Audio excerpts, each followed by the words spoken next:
Arestado ang isang senior citizen na nagbebenta umano ng abortion pills o pampalaglag sa Quiapo, Maynila. Itinanggi naman ng suspect ang aligasyon, sinabing napadaan lang siya sa lugar para bumili ng gamot. May unang balita si Jomer Apresto. Mangiyak-ngiyak pa ang senior citizen na si Aling Edna, hindi niya tunay na pangalan nang hulihin siya ng mga tauhan ng Manila Police District sa Quiapo, Maynila nitong Martes.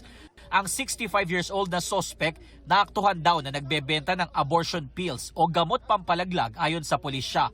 Sa bypass video, may kita ang target na itinuturo pa sa pulis na nagpanggap na buyer kung paano ang tamang paggamit ng gamot. Nakuhanan po natin siya ng 5 blister pack na naglalaman po nung abortion pills. So isang blister pack po, meron pong lamang 10 tablet. Lumalabas sa investigasyon na ibinebenta ng sospek ang kada banig ng abortion pills sa halagang 3,500 pesos.